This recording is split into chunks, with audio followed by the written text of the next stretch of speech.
This early Meccan chapter makes clear death and standing before Allah are inevitable. Also, it highlights the Day of Judgment and those who deny it, setting the scene for the next two surahs, Surah Ihsan, which explains paradise a great deal, and Surah Mursilat, which describes hellfire. Allah says, I do swear by the Day of Judgment, and I do swear by the self-reproaching soul. Allah then poses a question. Allah says, do people think that we cannot reassemble their bones?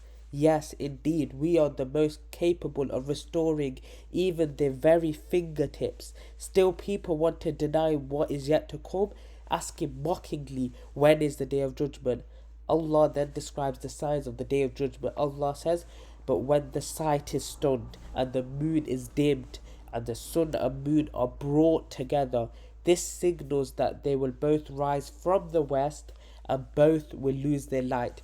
Allah then says, on that day one will cry, where is the escape? But no, there will be no refuge. On that day all will end up before your Lord. All will then be informed of what they sent forth and left behind. This means that their good and evil deeds will be presented on that day. Then Allah says, in fact, people will testify against their own souls despite the excuses they come up with.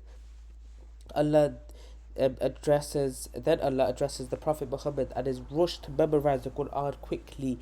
His angel Jibreel was reciting these early Meccan revelations to him. Then Allah says, do not rush your tongue trying to memorize a revelation of the Quran. It is certainly honors to make you memorize and recite it. So once we have recited a revelation through angel Jibreel, follow its recitation closely. Then it is surely upon us to make it clear to you. Allah then shifts back to the Day of Judgment, warning those who deny it. But no, in fact, you love this fleeting world and neglect the hereafter. Allah then describes the state of humanity on the Day of Judgment. Allah says, on that day some faces will be bright, looking at their Lord, and other faces will be gloomy, anticipating something devastating to befall them. Allah then talks about death and how all of humanity will experience it. Allah says, but no, beware of the day when the soul reaches the collarbone, when it leaves, and it will be said, is there a healer who can save this life?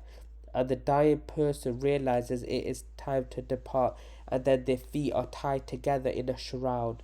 On that day they will be driven to their Lord alone, yet they are those who deny it. Allah addresses them directly. Allah says, this denier neither believed nor prayed, but persisted in their denial and turned away.